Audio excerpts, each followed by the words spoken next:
Juan Guillermo Carpio Muñoz se dedica desde hace 49 años a la investigación y promoción de la identidad cultural arequipeña, ¿no? De modo que en su calidad de arequipeñista se le reconoce y tiene de hecho principalía. Él publicó hace ya varios años, en 1999, un diccionario de arequipeñismos en 3 tomos. Y acaba de publicar en un solo tomo la segunda edición de este diccionario. Ahora, veo que en esta nueva edición el autor no ha apostillado o acotado una afirmación que me pareció sorprendente cuando la leí en la primera edición, ¿no? La afirmación aludida es que hay una desaparición vertiginosa de los arequipeñismos, ¿no? Como en esta nueva edición no dice nada, entonces debo presumir que esa desaparición continúa, ¿no? Y entonces continúa también mi preocupación. Bueno, en primer lugar, mi más cordial recibimiento para Juan Manuel, Juan Guillermo.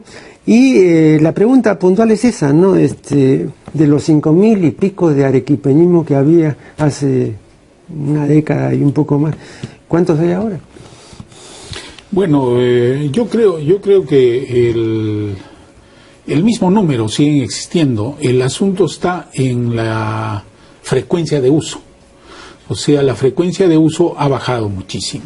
Pero el hecho de que estén estos vocablos desusados, ¿tú los equiparas a desaparecidos? No, no desusados, sino están, por decirte, si antes, hace unos 20 años, un vocablo lo conocía por lo menos un 70 o 80% de la población, hoy lo conocen un 30% de la población, ¿no?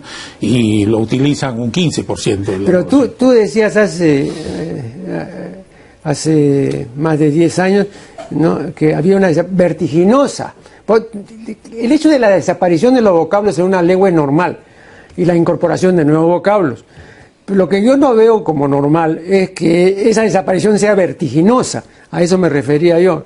Eso indica que hay una desaparición, digamos, grande y rápida de vocablos, ¿no? Sí, y debido a la frecuencia de uso, como te digo, pero también a los cambios tan violentos que vive Arequipa en los últimos años, ¿no? O sea, la cantidad de migrantes que ha recibido Arequipa en los últimos 50 años se ha incrementado en las últimas décadas, ¿no? O sea, concretamente en el siglo XXI Arequipa viene recibiendo una cantidad de migrantes muy grande, ¿no? Pero entonces tú dirías que, dicho sea de paso, migrantes que en la mayoría de los casos son quechuahablantes y aymarhablantes, que están forjando nuevos arequipeñismos, que van a ir, o sea, recién se están formando, ¿no? Porque esta desaparición también podría aducirse en relación con los vocablos que normalmente usan los que no son de Arequipa, o sea, vocablos del habla general. Pero ahí hay un fenómeno diferente, y es que por la posmodernidad y el progreso extraordinario de la tecnología, está reduciendo violentamente el léxico. Pero este es un fenómeno que compromete a todo el mundo. A todo. Claro. Pero ya es algo distinto el caso, digamos, de los arequipeñismos, ¿no? Porque cuando tú decías, pues, vertiginoso, ¿no? Bueno, yo dije, bueno, entonces a esa altura pues habrá pues 2.000 o 3.000 arequipeñismos, pero ahora tú acabas de manifestarme que no. No, siguen el mismo número. El asunto es la frecuencia. Los niños y los jóvenes cada vez, digamos, utilizan menos y escuchan menos. Además, antes los aprendíamos, ¿dónde? Los aprendíamos en el hogar, en la escuela o en la calle, ¿no? En cambio, hoy que se usan con menor frecuencia, los jóvenes y los niños obviamente no los conocen. Aparte de que por el desarrollo de las tecnologías de comunicación, obviamente tienen un bombardeo en la televisión, en la radio, en la música, en los discos, etcétera. Pero un reduccionismo. Internet, claro. Hay un reduccionismo. Un reduccionismo que... Vamos a terminar en la agrafía, acuérdate. Vamos a terminar en calidad de ágrafos. Sí, cómo no. pasando a otro asunto, el peruanismo es el vocablo, el giro, la expresión, ¿no? Propio de los peruanos, ¿no? El localismo es el vocablo, la expresión, el giro, que son propios de una localidad, o sea, de un área circunscrita geográfica, ¿no? Por ejemplo, ¿no? Cuando se habla de localismo y se habla de un área determinada restringida, podemos hablar, en principio, de arequipeñismo. Cierto. Pero cuando se habla, digamos, de un vocablo que en general se habla en todo el Perú, o en la mayor parte, entonces se habla de peruanismo, ¿no? Entonces, todo localismo nuestro es un peruanismo, en principio, ¿no? Pero no al revés. Sin embargo, veo que tú insistes en manifestar que o lo uno o lo otro. O sea, o estamos hablando de peruanismo o estamos hablando de localismo, pero no son intercambiables, ni tampoco se puede decir que todo localismo es un peruanismo, etcétera. Bueno, es que para mí, Marco Aurelio, fíjate, una voz que solo es conocida en una región es propia de esa región, pero no es de todo el Perú. O sea, el asunto está en qué concepto das de peruanismo, ¿no? Peruanismo es una voz propia de los peruanos que se conoce más o menos en todo el Perú. Pero si tú defines el peruanismo como toda voz que se conoce de los peruanos sin necesidad de que se conozca en todo el Perú en una sola región, obviamente estaría en lo que tú dices y lo que sostiene Marta Hildebrand, ¿no? Que un guanuqueñismo, un limeñismo o un arequipeñismo es a su vez un peruanismo. Pero todo está en cómo defines el peruanismo. Si yo lo defino el peruanismo como una voz propia de los peruanos que se conoce más o menos en todo el Perú, de uso más o menos en todo el Perú, obviamente un guanuqueñismo no es un peruanismo, es o guanuqueñismo o peruanismo o voz de la lengua general, ¿no? Pero fíjate, te voy a poner el siguiente ejemplo. El vocablo cojudez es un peruanismo. Completo, porque lo conocemos en todo el Perú. Un momentito. Pero el vocablo cojudeza es un loretanismo, porque solamente se dice en el Perú. De acuerdo. Ya, muy bien. Ahora, siguiendo esta lógica, como Loreto forma parte del Perú, entonces en ese sentido geográfico es pues también un peruanismo. Correcto. Porque Loreto no está fuera pues del Perú. Correcto. A eso me refería. Sí, puedo aceptar si es que consideramos de que peruanismo es una voz, toda voz que hablan los peruanos. Y que solo se conoce acá en el Perú. Correcto, ahí sí. Pero si consideramos que peruanismo es una voz que es conocida y usada más o menos en todo el Perú, obviamente que cojudeza no es un peruanismo, solo es un loretanismo. Pero te pongo otro loretanismo, por ejemplo, que fue loretanismo y que pasó a ser peruanismo, charapa. Charapa es una voz de allí, pero hoy ya decimos charapa a todo loretano. Es un charapa, y eso se conoce de Tacna a Tumbes. Entonces dejó de ser un loretanismo y pasó a ser un peruanismo. Y si es que la academia en algún momento incluye charapa en su diccionario, deja de ser un peruanismo desde mi punto de vista y pasa a ser una voz de la lengua general, que fue un loretanismo, un peruanismo, y ahora es voz de la lengua general. Es una cuestión, podríamos decir, de orden lógico, ¿no? Que si partimos de una definición distinta, obviamente es una voz del Perú, ¿no? Ahora, respecto a la academia, yo digo que la academia, claro, para la admisión o no de vocablos que rigen nuestra patria, dependerá pues de la Academia Peruana de la Lengua, ¿no? Pero la Academia Peruana de la Lengua en muchos casos o no ha informado debidamente, o no ha informado en absoluto, ni debidamente ni indebidamente, ¿no? Y entonces la Academia se limita, digamos, a una cuestión de un carácter general, traicionando una rica semántica de la palabra, ¿no? De qué se trata, ¿no?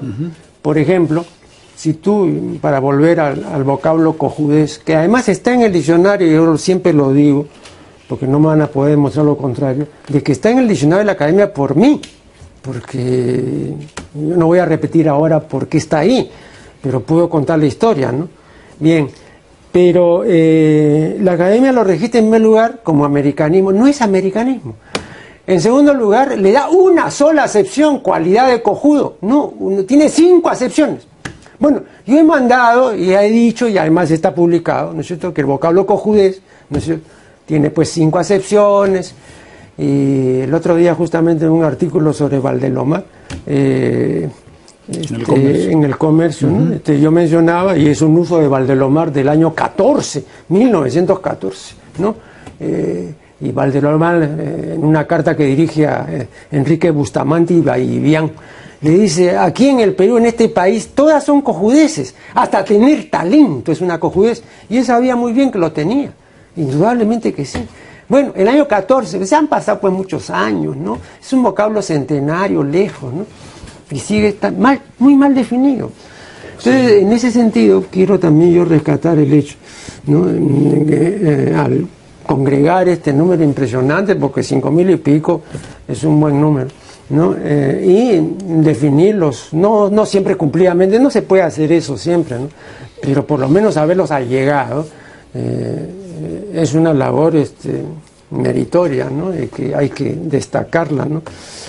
Tendríamos que hacer lo mismo con una serie de otros departamentos, ¿no? Efectivamente, el lenguaje popular peruano es tan rico, sí, y tan variado y cambiante todos los días. Así es. Que realmente los pocos estudios que se hacen van muy a la saga de lo que sucede en la realidad. Es una pena, ¿no? Porque de estos, de estos 5.000 y pico,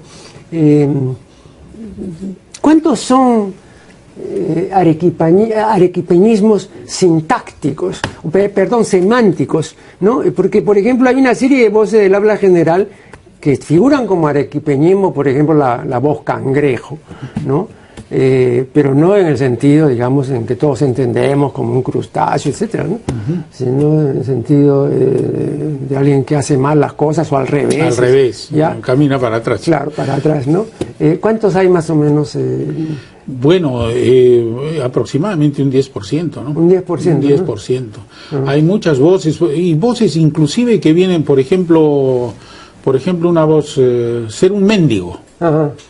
Es un mexicanismo. Claro. Y mendigo es al contrario de mendigo para los mexicanos. Ya. Pero en Arequipa no. Mendigo equivale a mendigo. Claro. Es una forma curiosa de también llamar al mendigo, claro, ¿no? Por influencia de la película mexicana, qué sé yo. Traslado de acento. Así es, así bueno, es. Vamos a hacer acá el primer corte y ya regresaremos.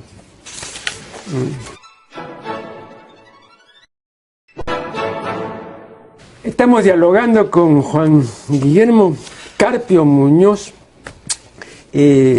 Vamos a dejar, no porque sea inimportante el tema de los arequipeñismos, sino porque hay otros temas que demandan de nuestra atención, como por ejemplo, ¿no?, la adulteración, la deformación, la falsificación, o para decirlo a la francesa, ¿no?, la mistificación de la música popular, ¿no? Ese es un tema que someto a la consideración de mi invitado, y que no es un tema nuevo, ¿no?, o no es un hecho nuevo, pero que en las últimas décadas se ha acentuado de una manera notoria. Efectivamente, bueno, creo que Mario Vargas Llosa se quedó corto al caracterizar nuestra civilización como la civilización del espectáculo. Yo creo en principio que es la civilización del escándalo. El escándalo es lo que pega, lo que suena, lo que se difunde y lo que se celebra finalmente, lo que consume la gente, ¿no? Si antes, bueno, hace un siglo o más, las ciudades eran pequeñas, y en los pueblos pequeños siempre alguna noticia llamaba escándalo, o aparecía una señorita sin pareja preñadita, y bueno, era un escándalo y la comidilla del pueblo, o si peleaba el juez con el comisario, que en la cantina era la comidilla del pueblo, pero eso quedaba ahí, en ese nivel. Hoy que la humanidad se ha convertido, por el desarrollo de los medios de comunicación, se ha convertido en un pueblo grande de 6.500 o 7.000 millones de habitantes. Lo que se busca es la noticia única, ¿no?, lo de Ripley, lo que, aunque usted no lo crea, y eso es lo que suena, ¿no? Justamente Mario Vargas Llosa, en su libro de La civilización del espectáculo, cuenta una instalación de un artista plástico colombiano que hace la instalación, se hace rodear con el público que asiste a la instalación, y el hombre se pone al centro, se quita los pantalones y defeca delante de todos, y para estupor de todos los asistentes se come sus heces. Y eso como una instalación artística. Coprófago. Bueno, coprófago. Entonces, este señor se inmortalizó con una cosa así, y eso era arte.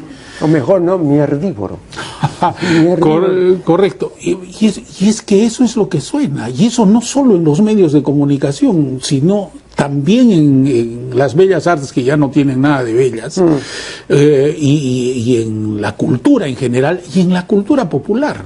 La cultura popular también trata de buscar ese tipo de escándalos, ese tipo de estridencias, y no digo solo por los personajes de nuestra cultura popular, por hablar de nuestras vedettes o gentes como por ejemplo esta señora Susy Díaz, que todo el mundo la cree tonta y la pintan de tonta, pero creo que se pasa de viva más bien, ¿no?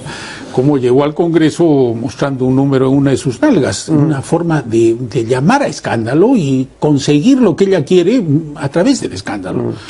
Bueno, en la cultura popular, ya en lo que se refiere a música, baile, etcétera, hay también esa búsqueda.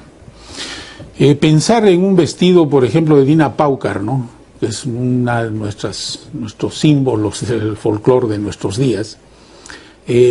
¿Cómo viste ella? Ninguna paisana en nuestros pueblos viste así, ninguna. Su vestido tiene más creo, guardando el respeto que se debe tener de la Virgen de Cocharcas o de la Virgen de la Candelaria de Puno, llena de bordados en hilos de oro, pedrerías, etcétera. Es una cosa ¿para qué? Para llamar a escándalo, para llamar a la atención, y pega, pues, ¿no? Y vende, y qué sé yo. Bueno, en la música popular, ya entrando a diversos géneros de la música popular, en el criollismo, creo que el vals criollo viene muriéndose, ¿no? Porque no hay en principio jóvenes que les guste el género. No hay compositores nuevos, no hay intérpretes nuevos. En los pocos programas de música criolla que hay, se repiten hasta la saciedad no más de 50 valses, y se da. ¿Me permites una interrupción?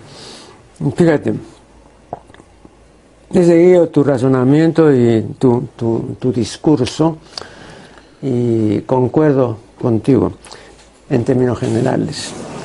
Pero someto a tu consideración el siguiente hecho.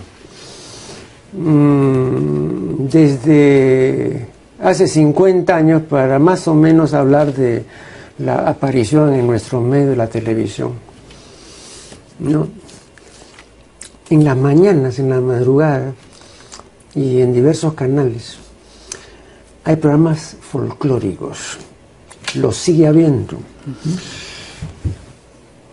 Esta presencia no podría explicarse solamente por el exhibicionismo o por el prurito de llamar la atención, etcétera, cosa que sí existe en muchos otros casos, pero no puede fácilmente mantenerse esos 50 años. Y no hay nada equivalente a eso, por ejemplo, respecto a nuestro vals criollo, ni a la marinera de Lima, ni siquiera a los ritmos negros del Perú. Entonces, ¿por qué durante 50 años, no? Y ahora lo puedes ver, sintoniza a las 5 o 6 de la mañana cualquier canal, está ahí la paisanada. Pero es que ya, ahora dime, no, pero eso no es porque están haciendo algo escandaloso. No. Entonces, ¿por qué esta permanencia de eso sí y de lo otro no?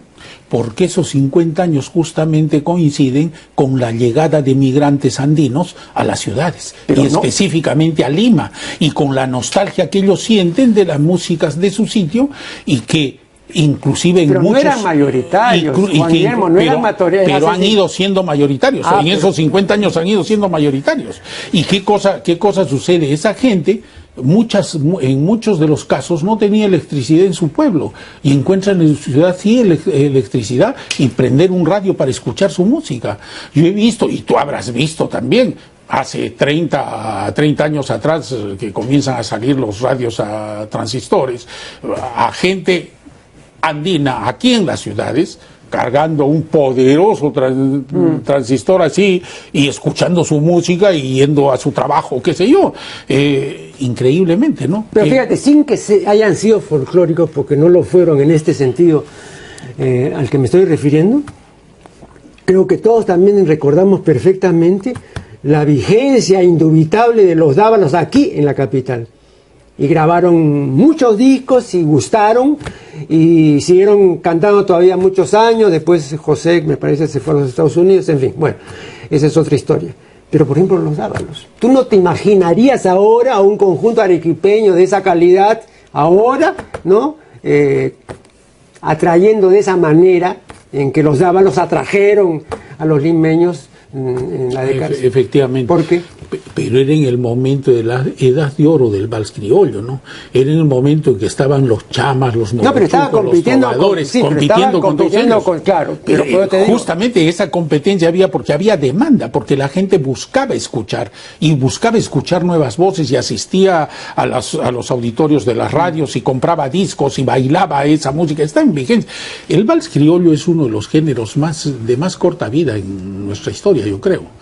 Empieza en el siglo XX a duras penas, es decir, Montes y Manrique, de todo lo que grabaron, 172 temas, por lo menos 70 eran yarabíes y no grabaron más allá de 12 o 15 valses, y no me recuerdo más. Era increíble, recién el vals nacía. Con Pinglo se consolida y post-Pinglo, el 50-60, está en su apogeo. En buen romance, el vals criollo ha durado de 1910 a 1960, 70 duras penas, ¿no? Y está agonizando. Un segundo, ahora que mencionas a Montes y Manrique. Efectivamente, grabaron una gran cantidad de yarabí. Fíjate, yo no tengo la versación que tienes tú acerca del yarabí. Y además, aunque no la tuvieras, el hecho solo de ser arequipeño, ¿no? Ya eso ya te autoriza. Bien, pero de todos los yarabíes que yo escuchaba, Montes y Manrique, a mí me han dejado. Es decir, no me ha movido una fibra, todos lo cantan igual. Yo por eso pregunto al entendido, a la voz autorizada en el yarabí, ¿no? ¿Qué cosa te parece? ¿Qué te ha parecido esa interpretación? No, sí, justamente, mira, actualmente está en imprenta un libro mío sobre música popular arequipeña, que la voy a acompañar con grabaciones, y hago un estudio pormenorizado de los yarabíes que cantan Montes y Manrique. Estoy plenamente de acuerdo contigo, sí. ¿No?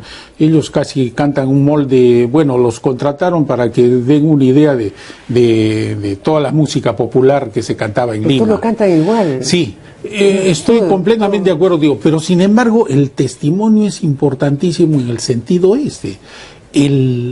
el yarabí era un género popular a principios del siglo XX en Lima, no estamos hablando de la zona andina, en Lima, porque la Columbia que iba a grabar obviamente hizo un pequeño estudio de mercado, si iba a poder vender acá, y si graba tantos yarabíes quiere decir que en Lima, esa Lima todavía no andinizada de principios del siglo XX, cantaba y cultivaba el yarabí.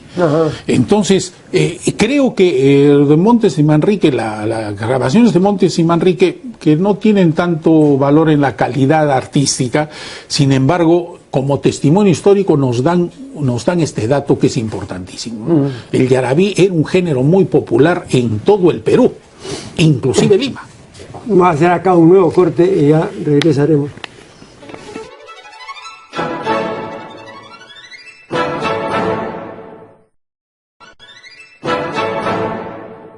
Estamos dialogando con Juan Guillermo Carpio, bueno, volviendo a la desvirtuación de nuestra música, quiero decir lo siguiente, cualesquiera críticas que uno haga de esta desvirtuación serán hasta cierto punto inútiles, porque ya ese es un proceso irreversible, ¿no? Entonces creo que ya no hay nada que hacer, ¿no? La era digital es una era irreversible. la gran tecnología no la podemos ignorar, etc. Entonces ahora podemos lamentarnos, esa es otra cosa. Pero que le vayan a enderezar las cosas y van... Pero no solo lamentarnos, Marco Aurelio, yo creo, mira, que el género se está muriendo, el vals criollo se está muriendo. ¿Qué cosa hace nuestro Ministerio de Cultura, nuestro Conservatorio de Música, nuestras universidades, etcétera, por lo menos tener una fonoteca del vals criollo que sea lo más completa posible? Es increíble que nosotros estamos dejando pasar en nuestra vista que se muere un género precioso, un género que identificaba el siglo XX peruano, y que no hacemos nada por él. Y en todos los géneros de la música popular estamos en las mismas. No hay nada que es de un trabajo sistemático. Yo no creo que ni siquiera Radio Nacional tiene una colección más o menos completa de la música. No, y con mantenimiento, pues no. ¿Qué se hace? O sea, se puede hacer cosas bien importantes con respecto a la música popular, se deben hacer ya, que ese es el mejor homenaje que se le puede hacer, porque el género muere, pero no quiere decir que ha desaparecido. Al contrario, tenemos que conservar lo que fue el vals criollo, o lo que fue la marinera limeña, conservarlo por lo menos para que se sepa como un producto cultural de nuestro pueblo, que no es justo que se evapore y que nomás se sepa de él. Fíjate, voy a poner un caso que es el que mejor conozco y que no se refiere a la música, pero que te puede dar una pauta, ¿no? Que es mi propio caso en relación con los libros. Estuvo aquí el director de la Biblioteca Nacional, el doctor Ramón Mujica, y entre otras cosas, no sé si en el programa mismo o fuera del programa, pero yo le dije que había comprobado que en los catálogos de la Biblioteca Nacional solamente había 2 libros míos, y que yo había publicado ya 11 libros. Y entonces, ¿cómo era aplicable esto? Bueno, en primer lugar, porque la editorial que publicó eso no envió lo que por ley debe enviar. En segundo lugar, que sí envió, pero no ha sido catalogado. O en tercer lugar, que también envió, pero ha sido robado, ¿no?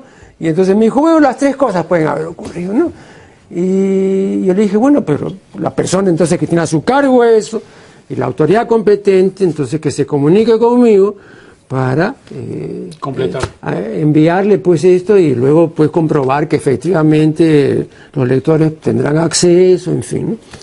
Bueno, jamás hubo ningún contacto ulterior y hubo pues un desinterés patente, etcétera, ¿no? Entonces era una cosa que no ocurría con Marco Aurelio Negri, sino que ocurre a cada rato y con todos. Y que podríamos decir que si ocurre con Marco Aurelio de Negri, con mayor razón ocurre con un montón de otros. Entonces, yo siempre me preocupé, ¿no?, de llevar mis ejemplares a la biblioteca de la Municipalidad de Miraflores, que está a cargo de una persona entendida, que es la doctora Beatriz Prieto, ¿no? Y entonces le estaba llevando y llevando, yo mismo puntualmente, ¿eh?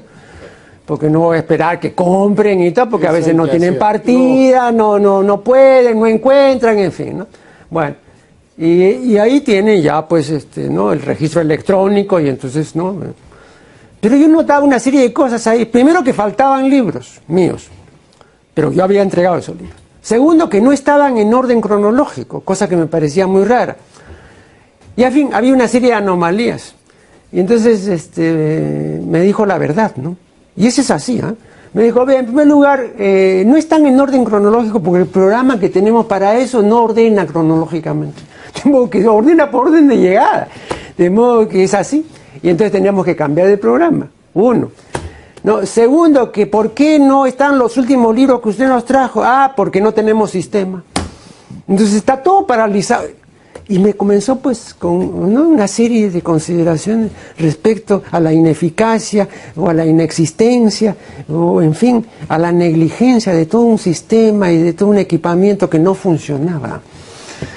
Entonces yo dije, bueno, ¿qué se puede hacer así? Que si el propio autor está llevando, ¿no? Y no van a registrar debidamente nada. Yo le dije, vea, hace unos años aquí, a mediodía en la biblioteca de la Municipalidad de Miraflores, que es un sitio muy simpático porque es tranquilo, hay muy poca gente, o había, ¿no? Bueno, pero antes me decía, aquí a mediodía había 50 personas en la sala de lectura, tranquilamente en día particular, ¿eh? Yo conté ese día que fui, hace poco, había 5. Entonces le dije, ahí están las consecuencias pues de la sociedad informática y de la digitalización. Ya no hay lectores. No, me dijo, ya no hay pues. Entonces, ¿qué interés puede tener? Bueno, un señor pues le lleva todo, ¿no?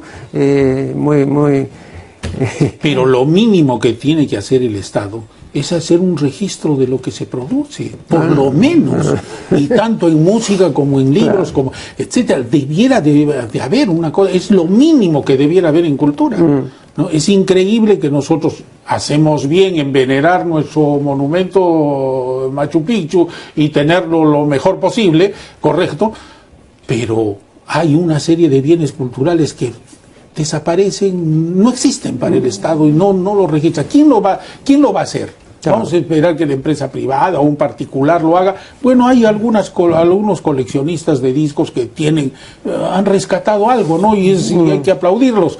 Pero en realidad no existe ningún registro de los bienes culturales que se producen. Claro, pero yo mencionaba esto, y mencionaba mi caso, porque a las autoridades competentes no les importa, no les interesa. Yo puedo decir, hay un señor Carpio Muñoz que es un entendido en la arequipeñidad y que ha publicado obras importantes y que tiene un diccionario del arequipeñismo y todo.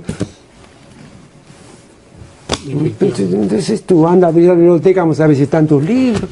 Entonces es muy serio, ¿no? Es muy serio. En casos en los que hay gentes como Daniela Lomías Robles que se han preocupado en registrarlos, haciendo un esfuerzo increíble, laudable completamente, ni siquiera se conocen, ni siquiera se difunden, no sirven de nada, están en un anaquel que nadie los... Pero eso te quería yo preguntar, ¿no? Fíjate, hace 22 años, el Consejo Nacional de Ciencia y Tecnología publicó la obra folclórica y musical de Daniela Lomías Robles, ¿no es cierto? Con una colección además de cassette y con un cassette que contenía una radioteatralización de la vida de Daniel, ¿no? Y bueno, ahí está todo lo que había recopilado este ilustre guanuqueño, ¿no? Y hay palabras de Armando muy elogiosas en relación con el señor Rodolfo Holzman, ¿no? Que recopiló, ordenó y en fin, ¿no? Cumplió una labor meritoria. Pero mucho más adelante, este mismo señor Holzman y otros músicos de valía han sido los primeros en criticar y en devaluar la obra de Daniela Lomías Robles. No estoy hablando de gran público que desconoce pues olímpicamente esto. No, pero la gente que sí conoce y que ha tenido, ¿no? Incluso una relación muy estrecha con el autor o con el recopilador o con el que fue las dos cosas, ¿no? Después habló mal. Entonces yo digo, si los entendidos no son las personas que aquilatan y que aprecian debidamente la obra de un músico distinguido y un recopilador insigne, entonces ¿qué se puede esperar del resto? Han pasado 22 años y ahí está la obra, no hay ningún misterio. Y es que Daniela Lomías Robles tuvo la felicidad y la desgracia que Simon y Garfunkel divulgar en el mundo su melodía del Condorpatza.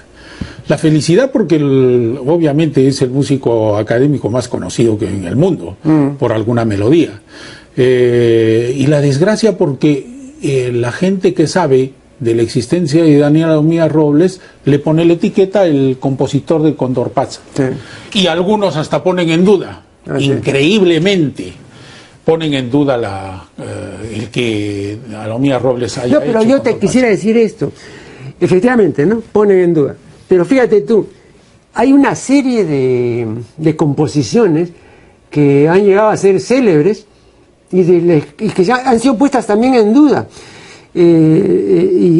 Bueno, ¿a quién no importaría la la autoría real, ¿no? El origen, ¿no? verdadero, ¿no?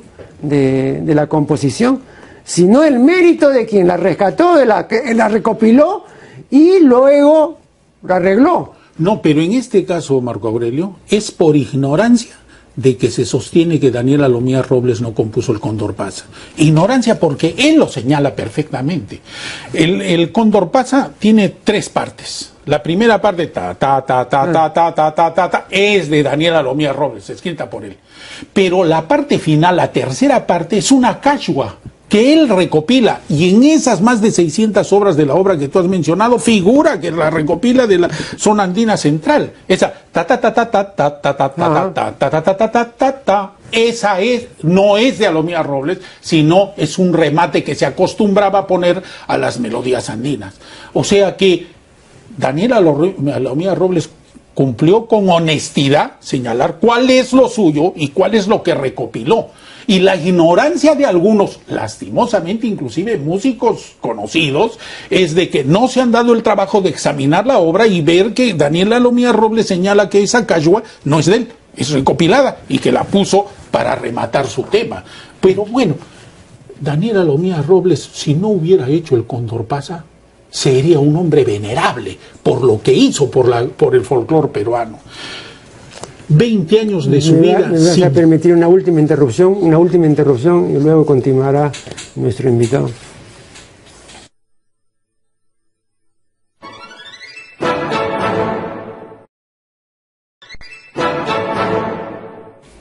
Estamos dialogando, la parte final, con Juan Guillermo Carpio Muñoz, acerca de, entre otras cosas, acerca de la música popular y de los arreglos y de la difusión de los arreglos y del desconocimiento de las verdaderas autorías, etcétera.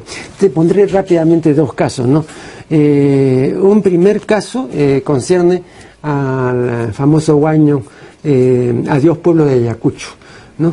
Que llegó a popularizarse gracias a una versión excelente del guitarrista Raúl García Zárate. Bueno, pero yo cuando entrevisté a Raúl García le pregunté, ¿no?, si era cierto que la autoría de ese guayno correspondía a Tani Medina, ¿no? Entonces me contó toda una historia que no voy a repetir ahora porque es un poco extensa, pero en resumidas cuentas me dijo, cuando Tani Medina regresó de Venezuela después de estar 30 y tantos años, 35 años en Venezuela, noté que estaba completamente desentrenado y fuera de contexto, etcétera, ¿no? Entonces él quiso grabar porque él era arpista, ¿no? Y vi que, bueno, trataba de ponerse nuevamente en onda, como se dice, ¿no? Y creo que no lo consiguió, pues yo le dije, yo he tenido ocasión de oír los vinilos que grabó Tani Medina, y ahí está Adiós Pueblo de Ayacucho, y a mí me dejó completamente, ¿no?, realmente sorprendido, porque a mí no me decía nada de esa interpretación, ¿no? Porque yo ya había oído la interpretación de Raúl García, ¿no? Sí. Claro. Y me dijo, bueno, además no hay tanto problema que hacer al respecto, me dijo, porque Tani Medina nunca reclamó la autoría de Adiós Pueblo de Ayacucho. Y lo que ha hecho Raúl García es un arreglo y una interpretación inmejorable, y entonces por eso tuvo ya difusión y una gran acogida, ¿no? Ese es el primer caso. Y el otro caso sería el Pájaro Campana, ¿no es cierto?, que normalmente es una composición atribuida a Félix Pérez Cardoso, pero que en realidad no es de Félix Pérez Cardoso. Hay todo un debate, una polémica muy extensa, y bueno, él pues recogió ese motivo tradicional y también lo arregló y todo, y él era un notable arpista. Yo recuerdo que Atahualpa Yupanqui, que lo conoció, decía, y se lo dijo a César Miró, que cuando oyó a Pérez Cardoso interpretar el arpa, ¿no?, entonces bueno, esa ha sido la última vez que ha oído tocar bien el arpa y tocar con entendimiento el arpa, ¿no? Bueno, entonces ahí está. Son temas que no son de estos que lo difundieron y que tuvieron una versión realmente muy buena Y que gracias a esa versión, pero no por la autoría. Entonces igual en el otro caso, ¿no? Porque tanto énfasis en la autoría, ¿no? Si se trata, digamos, de una versión como en el caso de Simon y Garfunkel, ¿no? Que fue lo que motivó porque fuese conocido mundialmente el Cóndor Pasa, ¿no? Claro, pero bueno, en el caso de Alomía está probado que él compuso el Cóndor Pasa los dos primeros temas, y no la cachua final que la recopiló. Pero así no hubiera compuesto el Cóndor Pasa, así no hubiera compuesto nada Alomía Robles. Alomía Robles es para la cultura peruana uno de los monumentos de la cultura peruana por el trabajo que hizo. Entre 1910 y 1930, 20 años, peregrinó, deambuló en el Perú, sin sueldo, sin beca, sin nada, con su propio peculio, pueblo por pueblo, recogiendo música. Recopiló más de 600 temas musicales, cachuas, yarabíes, chonguinadas, huaynos, etcétera, a lo largo y ancho del país, en esa época. Claro. Y no solo los transcribió y las líneas melódicas las escribió en el pentagrama, sino cuando los temas eran cantados, y cantados en quechua, pone la letra completa del quechua y hace una traducción al español del quechua que él dominaba. No solo eso, sino en algunos casos hace un estudio pormenorizado. Esto lo he recopilado en una cosecha del maíz en Jauja el día tal, etcétera. Las gentes vestían así, cantaban así, esto hacían los viejos, esto hacían los niños, bailaban de esta forma, cosechaban. Es decir, es un estudio antropológico, folclórico de la mayor importancia, que ojalá que en algún momento la escuela de folclor José María Arguedas, las mismas universidades, el Instituto de Etnomusicología de la Católica, que ojo, me consta que Armando me dijo que él donó los libros de Daniel Alomía Robles al Instituto de Etnomusicología de la Universidad Católica, están ahí. Ojalá que le saquen provecho y hagan esto. No, y ojalá que estén bien. Te voy a contar rápidamente. No, pero permíteme terminar una comparación. No es justo que la Escuela Nacional de Folclor tenga un conjunto de folclor estupendo, pero que baila los temas de la dancística popular peruana casi del mismo modo que el elenco de Brisas del Titicaca. Y no estoy denigrando a ninguno de los dos. Brisas del Titicaca y cualquier otra entidad privada puede hacer las cosas que quiera con el folclore y qué vamos a hacer hasta mistificarlo. Pero la Escuela Nacional de Folclore debe ir a las fuentes, y acá tiene unas fuentes de Daniel Alomía Robles para rescatar nuestros temas, tanto en vestimenta, en música y en danza, que no se distorsionen tanto como hoy sucede con la marinera, por ejemplo, ¿no? La marinera es increíble, que es una maravilla que Trujillo tenga el Festival de la Marinera. ¿Quién no va a aplaudir? Magnífico. Sin embargo, la marinera norteña está siendo mistificada en tal manera que ya los danzarines son, no sé si saltimbanquis o qué, hacen una serie de saltos, giros, etcétera, que no son propios de la marinera. Están mistificando la marinera. Y hoy, casi a lo largo y ancho del Perú, se está bailando la marinera norteña y dejando la marinera limeña tan llena de gracia, o la marinera yacuchana, la marinera... Pero mejor que la dejen, porque si se meten van a terminarla destrozando. No. Y me decía recientemente el doctor Luis Millones, ¿no?, que acababa de regresar del Cusco, y me dice, es irreconocible.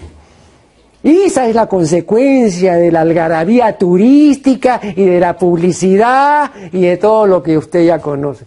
Me he quedado espantado. Millones, que pues prácticamente, ¿no?, una de las personas más identificadas con el acervo nuestro y con las manifestaciones auténticas. Pero eso está sucediendo a lo largo y ancho del Perú. La fiesta de la Virgen de Candelaria de Puno, que es una fiesta monumental, folclore estupendo, etcétera, está rinconando a la música puneña. La música puneña de la estudiantina, la música puneña de la pandilla puneña, con esa eclosión de música que hoy se promociona en Puno, que tiene mucho de boliviana, correcto, influencia, vienen bandas se alquilan los trajes en Bolivia, vienen danzarines, etcétera, etcétera, se está distorsionando y la música puneña auténtica está arrinconada. Y lo que te decía al principio, en este momento, no sé si es la municipalidad de Puno, la noticia que leí, o la municipalidad de Azángaro, para que inscriban en el récord Guinness, está invirtiendo, no sé, miles de soles para comprar cañas, etcétera, y reunir un día de 3.000 sicuris en la plaza, etcétera, para que nunca se ha reunido 3.000 sicuris juntos para tocar. Es cierto que eso de alguna manera promociona el instrumento, promociona la música, pero eso es, ¿sabes?, de un paso para hacer un récord Guinness. El escándalo primero, esas municipalidades han hecho un registro de toda la música de sicuris que tienen en su pueblo. Te aseguro que no. Eso no interesa. No, y además es un criterio pues cuantitativo, ¿no? Eso es como cuando se lograron reunir 1.000 cajones o 2.000 cajones dime, por favor, con sus respectivos cajoneadores. Bueno, ¿y eso qué quiere decir? ¿Calidad? No, yo siempre he manifestado y lo reitero que la calidad es un bien muy raro, que es un bien rarísimo. Entonces pensar que porque reunimos 2.000 o 3.000 cajones y cajoneadores vamos a tener una gran calidad cajonística, y pues es completamente disparatado, ¿no? Entonces, pero prevalece, ¿no?, este criterio, digamos. Y eso consigue apoyo de las entidades oficiales, consigue cámaras de los canales de televisión, consigue espacios en los órganos periodísticos, etcétera. Y lo otro, lo real, el ver que se está perdiendo el sicuri, que se está perdiendo la pandilla puneña, que se está perdiendo el vals criollo, etcétera, nadie le hace caso, se pierde ante nuestros ojos y ante nuestra inoperancia. Es increíble que eso venga sucediendo, y eso está sucediendo cada vez con más vertiginosamente, para utilizar el primer término que me comentaste de mi libro, porque estamos viviendo una época de cambios muy grande. Este siglo XXI ha empezado el Perú con cambios positivos en lo económico, es cierto, notorios, pero hay un cambio social y un cambio cultural así formidable, ¿no? Está, ¿cómo se llama? Estamos perdiendo identidad. Sí. No, y además el asunto va a seguir. No es una pérdida transitoria. No, eso va a seguir. O sea que la gente que dejó de leer, no dejó de leer por una generación, ya no va a volver a leer. O sea, así es de sencillo. Sí, pero también en eso, Marco Aurelio, yo creo que tú estarás de acuerdo conmigo en que nosotros no somos enemigos de los cambios. El cambio es signo de vida, pero hay cambios y cambios. No, pero estos son cambios pues involutivos. Así es, eso es. Está retrogradando, ¿no? Así es. Claro. Y se está promocionando gato por liebre. Bueno, eso sí, muchísimo, sí. Y eso en toda la cultura popular, sea en música, sea en baile, sea en que no hay control de calidad. Culinaria, dime en culinaria, la culinaria peruana tan en boga en nuestros días, se está perdiendo completamente identidad, se está haciendo unas mistificaciones increíbles. Claro. Antes se hablaba de decir el ceviche con mango, por ejemplo, como una cosa, pero ya traída de los pelos. Hoy varios restaurantes limeños venden ceviche con mango. Y lo peor del caso es que tiene compradores y tiene gente que consume, increíblemente. Entonces, las mistificaciones, los cambios pueden producirse y se han producido siempre. Por ejemplo, en el ceviche, un plato tan emblemático en la costa peruana y acá en Lima. Pero ojo, he dicho yo más de una vez que si en un concurso internacional de culinaria nos presentamos con el ceviche, salimos últimos, ¿eh? Porque el ceviche es un plato de marinero, de estibadores, es un plato elemental. Precario. Entonces acá hacer toda esa fanfarria que se ha hecho con el ceviche me parece algo completamente despropositado. Pero mira, hace 20 o 30 años atrás el ceviche el pescado tenía que macerar en limón 2 o más horas. Se lo acompañaba con rodajas de choclo, etcétera. Hoy ya no. Hoy ya, cambios que vienen produciéndose por la presencia andina en la costa ha traído la canchita con maíz salado, etcétera, y ya no la rodaja de choclo. Bueno, muchísimas gracias a Juan Guillermo Carpio Muñoz una vez más, y con ustedes será hasta el programa siguiente.